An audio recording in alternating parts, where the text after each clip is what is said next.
உங்கள் favourite TV ஷோக்களை இனி miss பண்ண தேவையில்லை. ZEE5 இல் முற்றிலும் இலவசமாக காணுங்கள், இங்கேயும் எப்பொழுதும். இங்க பாரு, அவ சந்தோஷமா இருக்கல்ல, அப்புறம் என்ன? ஆமாங்க, மாப்பிள்ள அவளை எவ்வளவு கண்ணும் கருத்துமா பாத்துக்கிட்டா அவரை விட்டு ஒரு செகண்ட் கூட இருக்க மாட்டேன்னு இவ சொல்லுவா. அவங்க 2 பேரையும் பார்க்கும்போது நம்ம 2 பேரையும் பாக்குற மாதிரியே இருக்குங்க. நீங்களும் கல்யாணம் ஆன புதுசுல என்னை விட்டுட்டு ஒரு நிமிஷம் கூட இருக்க மாட்டீங்கல்ல, ஞாபகம் இருக்கா?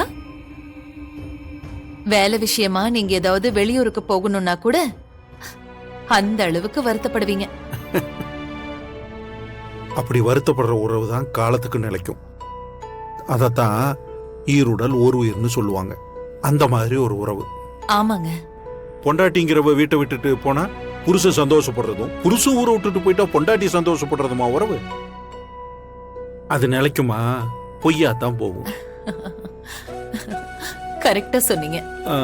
லட்சுமி, இப்போ ஒண்ணு கெட்டு போகல. நீ நினைச்சீனா 24 hours நான் இந்த வீட்டுல கூட இருக்கேன். இருக்கட்டா? இல்ல இல்ல, என் ஃப்ரெண்ட் ஒருத்தன் இப்படித்தான் பொண்டாட்டி குடும்பம் அப்படின்னு இருக்கணுங்கிறதுக்காக கம்பெனில வாலண்டரி ரிட்டையர்மெண்ட் கொடுத்துட்டான். அப்படியா? Voluntary retirement? அதே மாதிரி நானும் கொடுத்துட்டுமா? வீட்லயே இருப்பேன். ஐயோ, என்னங்க நீங்க இப்படி சொல்றீங்க? ஐயோ, நான் பயந்துட்டேன். உங்களுக்கு இன்னும் 2 வருஷம் வேலை இருக்குங்க. இருக்கு. அப்படி கொடுத்தாங்கன்னா வாங்கிக்கலாம்ல நம்ம. நீங்க இங்க வீட்லயே இருந்தா நான் ரொம்ப சந்தோஷப்படுவேன். அது கரெக்ட் தான். ஆனா நாம முடிக்க வேண்டிய கடமை நிறைய இருக்குல்ல. அஞ்சலி கல்யாணத்தை இப்பதான் முடிச்சிருக்கோம். அடுத்து துளசிக்கு கல்யாணம் பண்ணணும். நாளைக்கு அஞ்சலி கன்சீவ் ஆனானா அவளுக்கு சீரு, செனத்தி, வளகாப்பு, அவளோட பிரசவம், அப்புறம் குழந்தைக்கு செயின், மோதிரன்னு எல்லாம் நல்லதும் நாம செய்ய வேண்டியிருக்குல்ல. அதே மாதிரி துளசி கல்யாணத்துக்கு செய்ய வேண்டிய செலவும் நிறைய இருக்கு.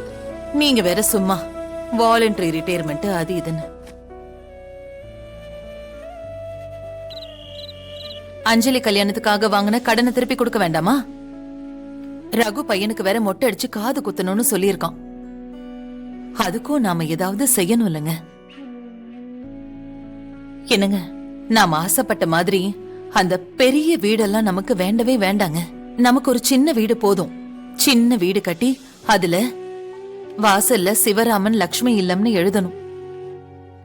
அது மட்டும் நடந்துருச்சுன்னா எனக்கு ரொம்ப நிம்மதியா இருக்குங்க. அதுக்கப்புறம் உங்க ரிட்டையர்மெண்ட் பணத்தை வச்சு நாம வாழ்ந்துக்கலாம். அது போதும், எனக்கு அது போதும். இதத்தான் நான் நினைச்சுக்கிட்டு இருக்கேன். என் மேல இவ்வளவு நம்பிக்கை வச்சிருக்க. இன்னும் கொஞ்ச நாள்ல என் வேலை போக போகுது.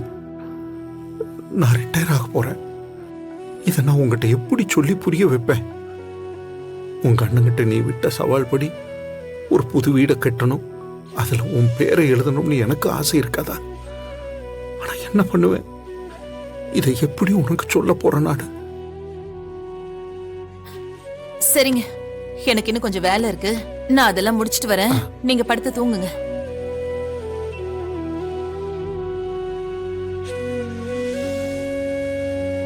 ZEE5 ஆப்பை டவுன்லோட் செய்து அனைத்து எபிசோடுகளையும் இலவசமாக பாருங்க.